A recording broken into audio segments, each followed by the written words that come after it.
في هذا الفيديو غادي تشوف راجل هاز الشبكه ديال الحوايج وخارج من دارو، واول حاجه غادي تجي في بال اي واحد هو ان هذا السيد غادي ينشر الحوايج، لكن الحقيقه كانت افظع من هذا، حيت داخل ديك الشبكه كان راس ديال بنادم. لكن باش نفهموا كيفاش وصلنا لهذه اللحظه المرعبه خاصنا نرجعوا للور شويه.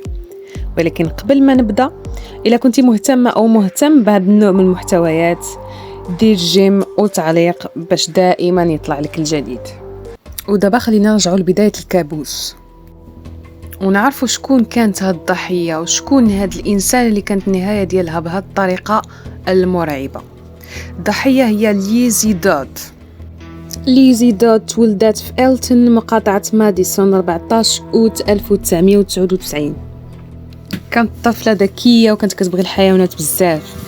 فاش كان عندها عيد ميلاد ديال 10 سنين، عوض ما دير عيد ميلاد عادي كأي بنت في السن ديالها والناس يجيبوا لها الهدايا، ضمات حملت جمع تبرعات لجمعية Society Riverbend Humane، وهي ملجأ للحيوانات الضائعة. ليزي تخرجت من مدرسة جيرسي كوميونيتي هاي سكول سنة 2017 وبدات كتخدم في مطعم ديري كوين. كانت السمعة ديالها طيبة ودودة ونشيطة، وهذه كانت خدمة دايرها باش تجمع الفلوس وتحقق الحلم ديالها وتدخل المجال الطبي بحال الأم ديالها.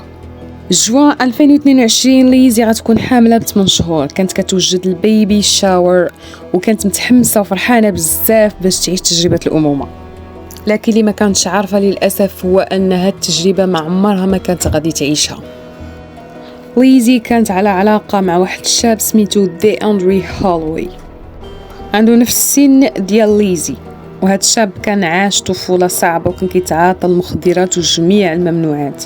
وليز كانت مشات معاه في نفس الريتم ديال الحياة وكانوا عايشين في خيمة حدا واحد البحيرة. ليز ما كانتش مستقرة في هذه العلاقة وكانت كتعرض دائما للعنف مرارا وتكرارا. في جونفي 2022 تحولوا لواحد الدار في إلتون على أمل أن دي أندري يتبدل ويتغير والعلاقة ديالهم تحسن، ولكن العلاقه بقات متوتره لان دي أندري كما قلت لكم كان كيتعاطى بزاف وكان ديما كيضربها وديما الدباز وديما الغوات، ودائما كانت ليز كتحاول تلقى له الاعذار، ولكن كل شيء في المحيط ديالها كيلاحظ اثار العنف والضرب عليها.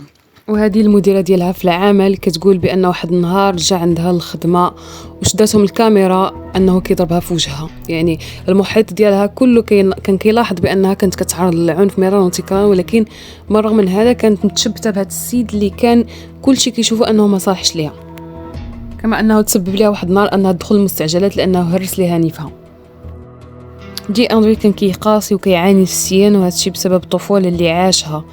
يعني هادشي كان كفيل انه يخليه ما يدخلش في علاقه عاطفيه وهو كيعاني ومتأزم نفسيا. ايام قبل الكارثه كيصيفط ميساج لصاحبه كيقول له بالله كنحس بان المشاعر اللي كنت مخبيها السنوات كلها غادي تنفجر دقه واحده، قلبي عامر خاصو يخوي وانا ما عارفش كيفاش نفرغ مشاعري بطريقه صحيه بلا ما نبكي. قالوا دائما كان عليا نكون راجل حتى وانا طفل، وكنت دائما كنتحط في مواقف كانت كتخليني نكون راجله من كثره الضغط. دي أندري ومور هاد الميساج غادي يختفي الايام وتا واحد ما يعرفو فين كاين.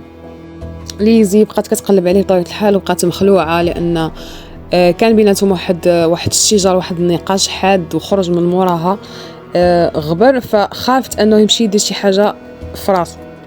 في هاد الاثناء عم دي أندري غادي يتصل بليز وغادي يقول لها بالله راه دي أندري راه معاه وكلشي راه مزيان بلا ما تخلع.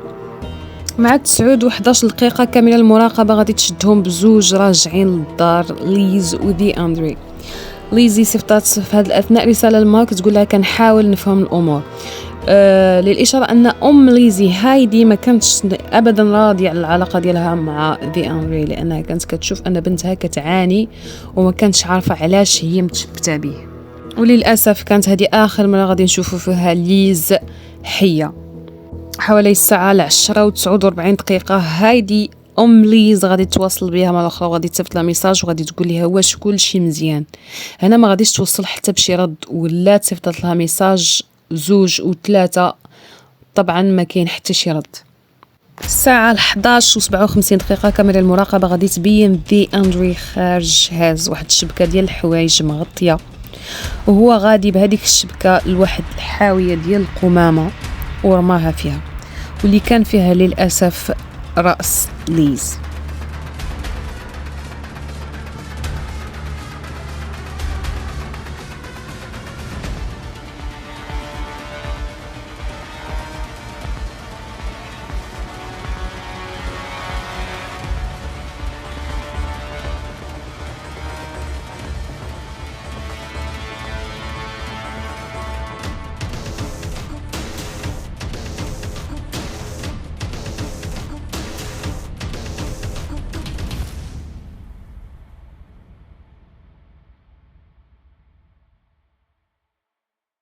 بعد ساعتين مشى هز طوموبيلتها وزاد لدار مو. اختو كتقول بلا دخلات لقاتو في الحمام كيقطع شعرو اللي كان بالمناسبه كيربيه لمده سنتين، يعني مده سنتين هو كيربي هذيك الشعر. هذيك الليله المشؤومه مشى كيقطعو، فسولاتو علاش، قال لها كنقطعو حيت بدايه جديده. اختو كتقول انه كان متوتر بزاف وكان كيغسلو ويبدل في حوايجو، وبقى معاهم في الليل حتى 12 وخرج من الدار وتا واحد ما عرفو فين مشى. كذلك كان خدا بعض اغراض ليز الشخصيه وعطاهم لجداتو باش ترميهم، علاش ما نعرف، ربما كان كيحاول يخفي الجريمه ديالو. والطوموبيله ديالها خلاها في الشارع وعلق عليها للبيع وغبر ليه الاثار. الشرطه بدات كتقلب عليه واستجوبوا العائله واحد بواحد حتى حد ما عارف فين مشى. دابا نرجعوا لذاك الليله المشؤومه، شنو وقع بالضبط فيها. هاد الجاره اللي كانت ساكنه حدا ليزي ودي اندري قالت لهم بالله في ديك الليله المشؤومه سمعت بزاف ديال الصداع والغوات والزديح. واحد اللحظه سمعت بحال شي واحد كيقطع الحطب، ضربات متتاليه. واحد اللحظه تقطع داك الشيء وحبس، وهما كانوا كيظنوا طبيعه الحال بان كما العاده موالفين انهم كيسمعوا الغوات والشجر ديال ليزي ودي اندري، فان يعني داك الشيء عادي.